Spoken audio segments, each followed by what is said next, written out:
Imaginez que votre approvisionnement en eau ne comblait pas vos besoins, que vous en aviez toujours moins à chaque année et que ça atteignait un point où c'est carrément votre survie qui est menacée.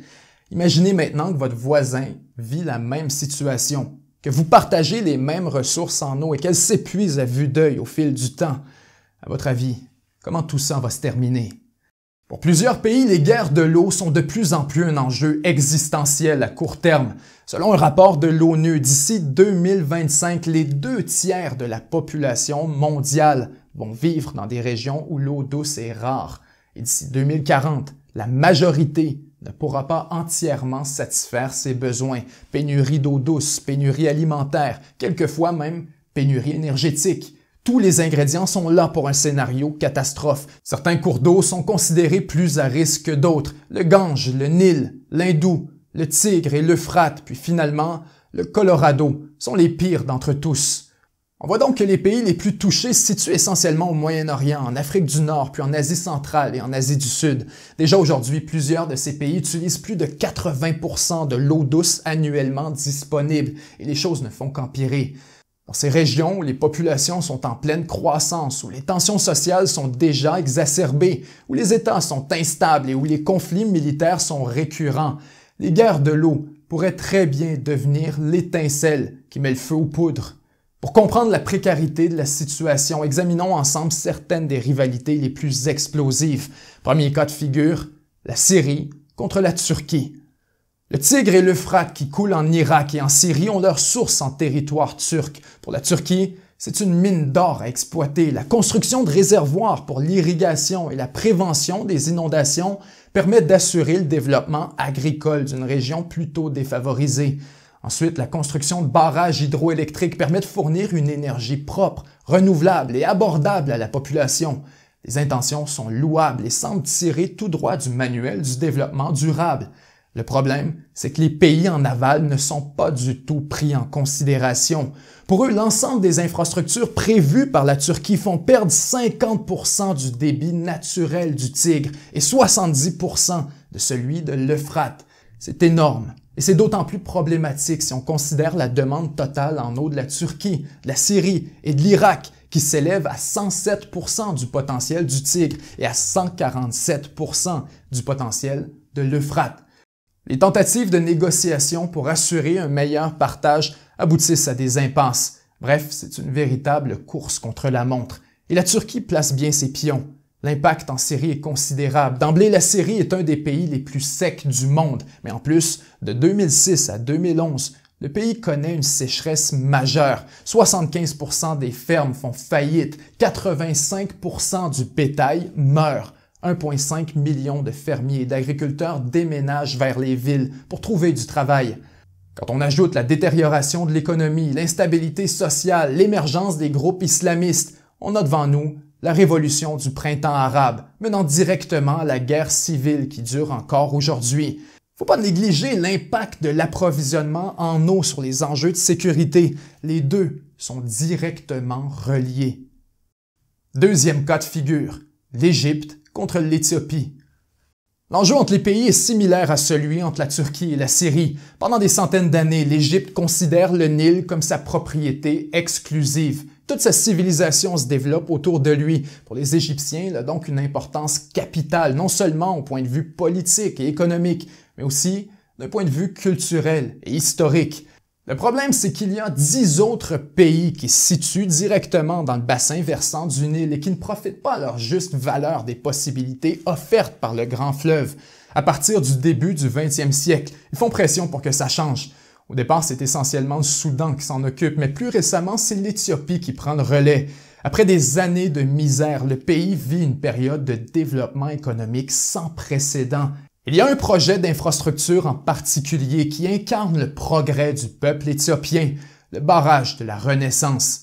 Grâce à ce barrage, le pays accélère sa croissance tout en comblant ses besoins énergétiques. L'enjeu, c'est qu'il est situé sur le Nil bleu, l'affluent du Nil qui fournit 85% de son débit. D'un coup, l'approvisionnement en eau douce de l'Égypte est directement menacé. En théorie, son accès à l'eau ne peut seulement que diminuer avec le temps. Or, sa population est en pleine croissance. De 95 millions en 2017, elle devrait atteindre 151 millions en 2050. En conséquence, le ton monte avec l'Éthiopie. Les efforts de négociation n'arrivent à rien. Chacun fait miroiter la possibilité de faire intervenir son armée. Et la façon dont cette saga va se terminer pourrait très bien créer un précédent sur la façon de gérer les conflits hydriques. Aujourd'hui, le monde entier retient son souffle. Est-ce qu'une guerre de l'eau se prépare ou est-ce que la diplomatie peut toujours intervenir? Troisième exemple, l'Ouzbékistan contre le Kirghizistan et le Tadjikistan. Essayez de dire ça 3 fois. Le découpage territorial de ces pays remonte à l'époque soviétique. Le but était de tracer les frontières de façon à empêcher l'émergence d'une seule puissance et à maintenir la tutelle russe sur la région, littéralement diviser pour mieux régner. Encore aujourd'hui, rien n'arrive en Asie centrale sans que la Russie n'ait d'abord donné son aval. Les limites entre les pays font en sorte qu'ils dépendent largement les uns des autres pour l'approvisionnement en plusieurs ressources. Et c'est dans la vallée de la Fergana, où coule le fleuve Syrdarya, que les efforts de morcelage par l'URSS sont les plus apparents.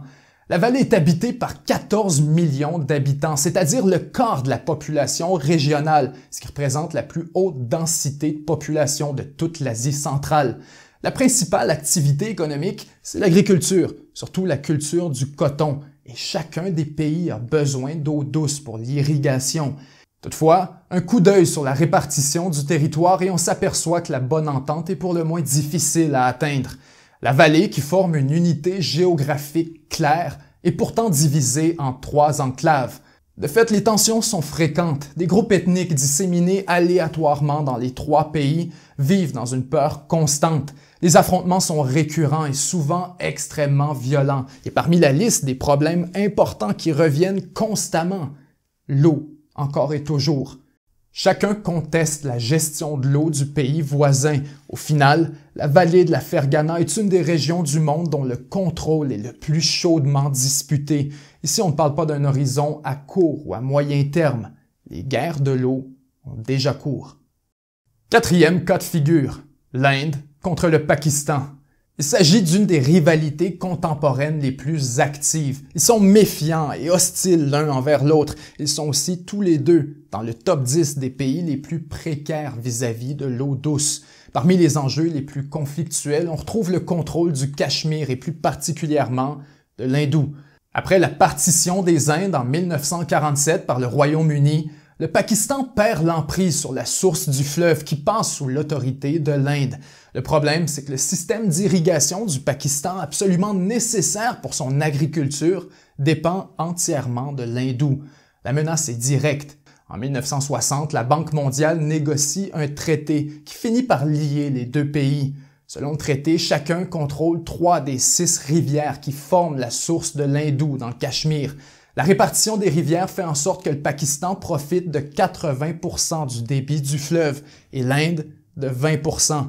Le traité prévoit aussi que l'Inde puisse profiter d'une utilisation illimitée de l'hindou pour toutes les activités qui ne consomment pas de l'eau, comme la navigation et la pêche. Finalement, l'Inde ressort désavantagée de toute cette affaire et c'est le Pakistan qui tient le gros bout du bâton. Depuis, le conflit n'a jamais dégénéré en guerre de l'eau. En ce sens, le traité est considéré comme une des meilleures ententes contemporaines relatives au partage d'un cours d'eau.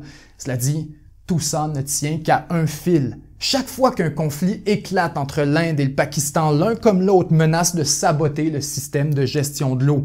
Il suffit que l'Inde fasse un jeu de puissance, prenne le contrôle des 6 rivières qui forment la source de l'Hindou, et le Pakistan serait de retour à la case départ.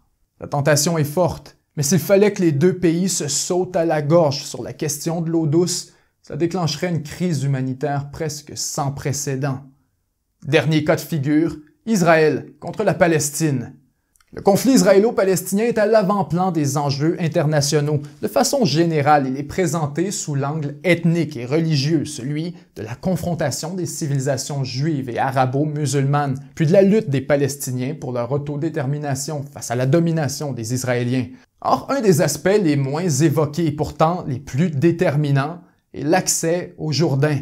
Depuis sa création, Israël considère l'approvisionnement en eau douce comme un enjeu national de premier plan. De fait, la ressource est particulièrement rare dans la région. Si la guerre de 6 jours a eu lieu en 1967, c'est au moins partiellement en raison de cet enjeu. Le plateau du Golan, le lac de Tibériade et la Cisjordanie, qui sont depuis occupés par Israël, sont des points stratégiques qui permettent au pays de s'assurer le contrôle sur l'eau du Jourdain. Des ententes ont été convenues pour tenter d'équilibrer le partage des eaux, mais la relation entre Israël et la Palestine n'a jamais été des plus harmonieuses. Pour les Palestiniens, la tutelle israélienne sur la gestion de l'eau est tellement contraignante qu'elle empêche l'amélioration de leurs conditions de vie. Ils en sont réduits à acheter de l'eau en bouteille aux Israéliens. La dépendance est totale. D'un autre côté, Israël considère que le contrôle du Jourdain est essentiel à son existence en tant qu'État. Aucun des États arabes ne voulait d'Israël dans le Moyen-Orient. S'ils avaient pu fermer le robinet vers Israël, ils l'auraient déjà fait depuis longtemps. La menace a toujours été existentielle. À l'inverse, le fait que le Jourdain soit sous l'autorité israélienne donne un levier politique à Israël qui est à la base de sa puissance régionale. Jamais en sens ne va concéder une quelconque forme d'indépendance aux Palestiniens en ce qui a trait à la gestion de l'eau. Entre Israël et la Palestine, on dirait bien que la guerre de l'eau est sans issue.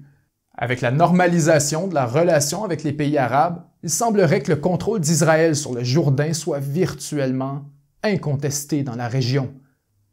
On constate à travers tous ces exemples qu'il n'est pas seulement question de gentils et de méchants. Tout le monde défend ses intérêts les plus fondamentaux.